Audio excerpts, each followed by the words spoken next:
존경하는 국민 여러분,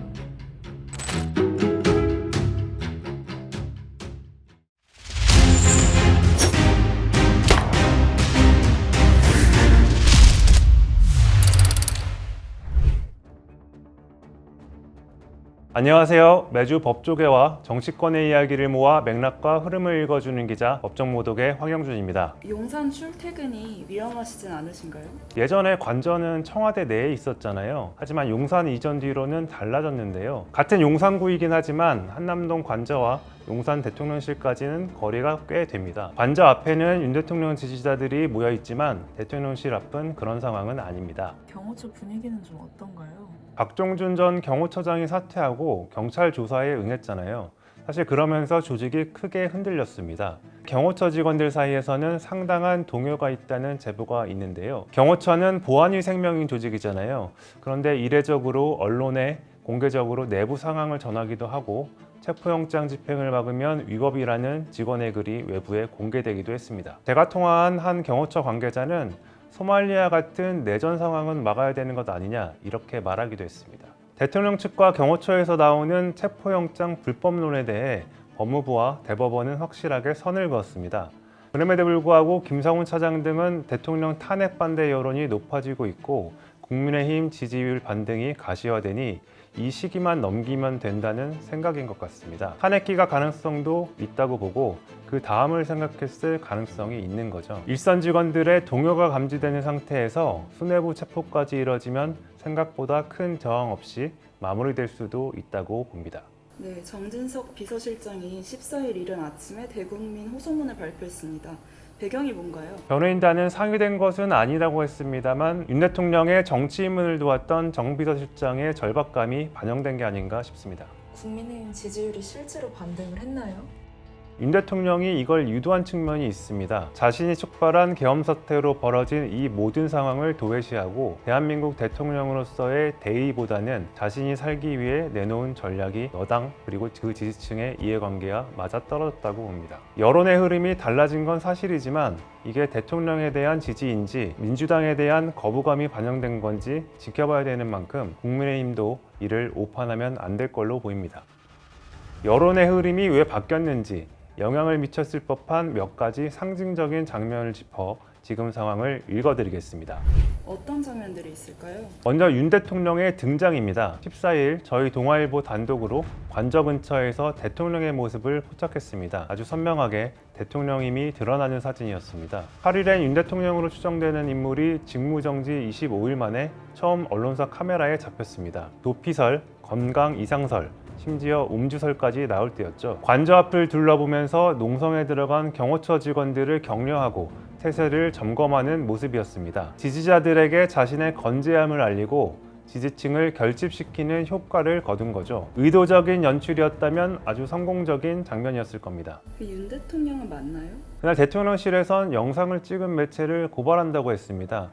맞다 틀리다 확인은 안 해줬지만 사실을 인정한 걸로 해석이 됐고요. 영상 속 장면을 보면 제가 보기에도 윤 대통령이 맞는 걸로 보입니다. 옆에 경호원들이 기관단총이 들어있는 이른바 VIP 가방을 들고 있기도 했죠. 요즘 변호인단 입장이 계속 나오던데 대통령 의도겠죠? 새해 들어 변호인단의 대응이 굉장히 적극적이고 횟수도 잦아졌습니다.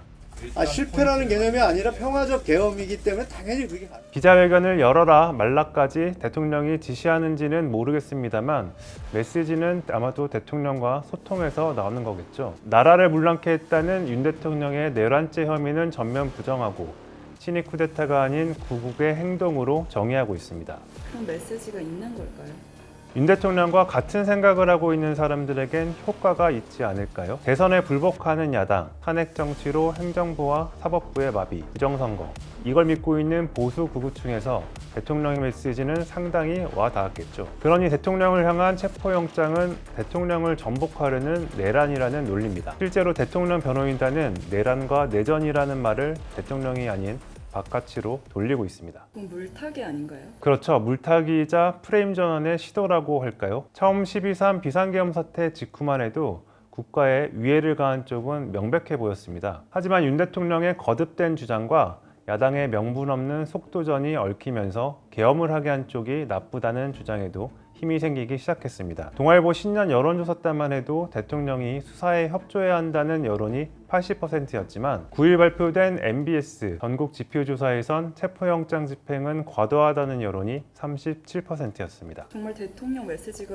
효과가 있는 걸까요? 여론조사가 100% 민심을 반영한다고 볼 수는 없지만 흐름을 보는 참고자료는 될 수 있습니다. 10일 한국갤럽 여론조사를 보면 탄핵에 반대하는 여론이 탄핵안 가결 직전보다 11%나 증가했습니다. 정당 지지율 역시 2주 전만 해도 국민의힘과 민주당 지지율이 더블스코어였지만 지금은 비상계엄 사태 전으로 돌아간 모양새입니다. 정당 지지율 조사 응답자 성향을 보면 12월 셋째 주에 비해 전체 응답자 1,004명 중 자신이 보수 성향이라고 답한 응답자가 60명 넘게 늘었습니다. 결국 윤 대통령의 메시지가 보수층을 결집시키고 있는 겁니다. 국민 입장에서는 분열을 키운 악수지만 윤 대통령 입장에서는 신의 한 수네요. 야당의 탄핵 언급이 나올 때면 나는 박근혜 전 대통령과 다르다면서 버럭 화를 냈다는 윤 대통령이 국정농단 사태에 박 전 대통령의 대응을 반면교사로 삼아 반격에 나서고 있는 거죠. 잘못을 인정하고 송구스럽다고 고개를 숙이기보다는 끝까지 싸우겠다고 하는 겁니다. 얼마 전 윤 대통령의 중마고우로 불리는 이철우 연세대 로스쿨 교수하고 인터뷰를 했었는데요. 이런 말씀을 하시더라고요. 윤 대통령이 워낙 지기 싫어하는 성격이다 보니 여기서도 이제 조금이라도 굽히면 자기의 패배라고 생각하는 것 같다. 이렇게 말하더라고요. 어느 정도 수긍되는 측면이 있었습니다. 두 번째 장면은 뭐죠? 정광훈 목사에게 고개를 숙인 장면이 상징적인 것 같아 윤상현 의원 장면으로 뽑아봤습니다. 5선 국회의원의 90도 배꼽 인사라뇨. 왜 그러는 걸까요? 국민의힘 의원들의 고민이 고스란히 드러났다고 할까요? 대통령은 싸우길 각오했고 지지층은 결집하고 있고 반 이재명 정서도 적지 않은 것. 그렇다면 대통령의 행동을 범죄 이전의 투쟁으로 만들고 자신도 지지층에 호소하면서 당권이든 대권이든 지분을 챙기려는 계산 같습니다. 대통령 체포를 받겠다며 대통령 관저 앞에 보였지만 대통령 식사 권유엔 응하지 않았죠. 계엄 포비아보다 이재명 포비아를 명분으로 뭉쳐야 한다는 게 그런 거겠죠. 계엄 논란 때도 한마디도 안 하더니 이럴 땐 바로 등장하네요. 지금이 기회가 아닐까요? 차기 대선을 노리든 당권을 노리든 3년 후 총선을 보든 콘크리트 지지층에게 어필할 수 있는 가장 좋은 때잖아요. 한국갤럽 차기 대선 주자 조사를 보면 보수 쪽 1위 주자가 김문수 고용노동부 장관입니다. 국민의힘 지지층과 보수 성향 지지도 김 장관이 압도적인 수치입니다. 김 장관은 강성 노동운동가 출신으로 지금은 강경보수의 대표 인사가 됐죠. 지난해 계엄 사태 이후에도 국무위원으로 계엄을 막지 못한 것에 대해 일어나서 사과하라는 야당 의원의 말에도 유일하게 응하지 않았습니다. 일어나세요. 자, 국무위원 모두 다 국민 앞에 100배 사죄드린다고 지금 다시 크게 인사하십시오. 사죄합니다 하십시오. 시작. 그랬던 김 장관이 보수 진영 차기 대선 주자 1위가 된 겁니다. 참고로 김 장관도 박근혜 전 대통령 탄핵 때 정광훈 목사 집회에 나가 반대 목소리를 냈습니다. 만약에 한동훈 전 대표가 있었다면 국민의힘이 좀 달랐을까요?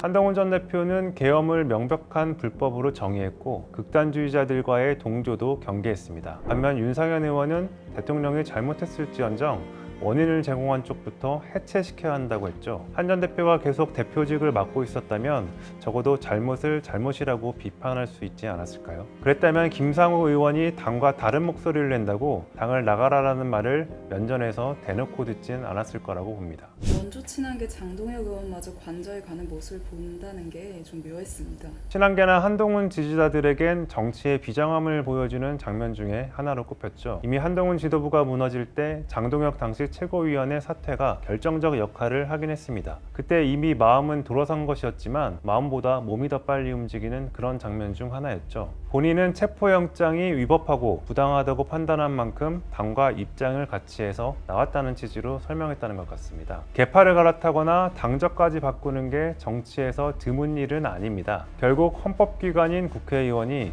소신에 따라 어떤 행보를 하느냐가 중요하겠죠. 장 의원도 앞으로의 행보로 평가를 받게 될 겁니다. 또 눈여겨본 장면이 있으신가요? 예상보다 국민의힘 지지율이 많이 올라가고 보수층이 결집하는 데는 민주당의 역할도 적지 않았다고 봅니다. 상징적인 원인을 제공했던 3명의 의원을 꼽아봤습니다. 먼저 이상식 의원의 메신저 논란입니다. 경찰 출신인 이 의원이 SNS에 글을 올리면서 당과 경찰 국수본 간의 메신저 역할을 하느라 전화기에 불이 난다는 표현을 썼습니다. 마치 수사기관이 민주당과 논의하거나 명령을 받고 있는 듯한 느낌을 주기에 충분한 표현이었습니다. 그러니 바로 국민의힘에선 불법 내통이라고 하고 대통령 변호인단에서도 삼각 커넥션이라고 비판했죠. 잘못된 표현이었다고 정정하긴 했습니다만 안 그래도 불법, 탄압 논리를 펴는 쪽에 아주 좋은 명분이 된 셈입니다. 그럼 안규백 의원은요? 첫 번째 영장 집행 시도 때 일명 대통령차로 불리는 마이바흐 차량 2대의 움직임이 한 유튜브 채널에 포착됐습니다. 그러면서 인터넷엔 대통령 도피설이 퍼졌는데요. 그걸 안규백 의원이 공식적으로 언급한 거죠. 제보라고는 하지만 하필 그날 바로 윤 대통령이 모습을 드러내면서 제대로 확인도 없이 자극적으로 대통령을 도망자, 자범 취급하는 것 아니냐는 지적이 나왔습니다. 정청래 의원 역시 내란특검법 재표결을 하루 앞둔 7일에 굳이 대통령 사형이라는 표현을 해서 여당과 보수층을 자극하고 중도층에 반감을 샀죠. 결국 특검법은 딱 2표 모자라 폐기됐습니다.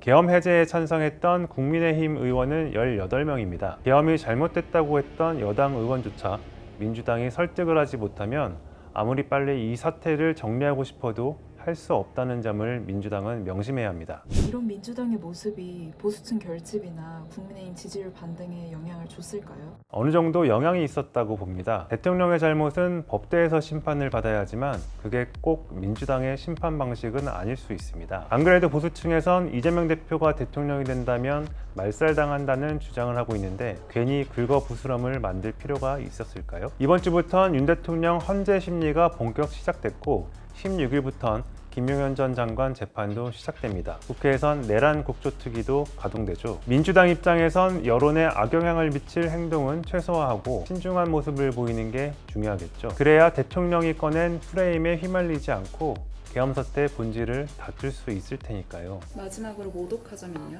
저는 요즘 안데르센의 동화 벌거벗은 임금님의 이야기가 많이 떠올랐습니다. 백성과 국정을 돌보기보다는 새 옷을 좋아하는 허영에 가득 찬 임금님. 바보의 눈에는 보이지 않는 특별한 옷을 만들어드리겠다며 찾아왔던 대단사. 바보가 되지 않기 위해 보이지 않는 옷을 멋진 옷이라고 임금님에게 거짓말을 하는 신하가 등장하죠. 부정선거 의혹은 물론 반국가 단체로부터 나라를 구하기 위해 계엄이 필요하다고 호도한 극우 유튜버와 계엄의 핵심 인사들, 그리고 대통령을 지킨다는 명분으로 혹은 자신을 지키기 위해 거짓말을 일삼은 측근들, 헌정 질서를 파괴해놓고도 벌거벗었다는 삼척동자의 외침에도 부끄러워할 줄 모르는 태도. 임금을 벌거벗게 만든 건 누구일까요?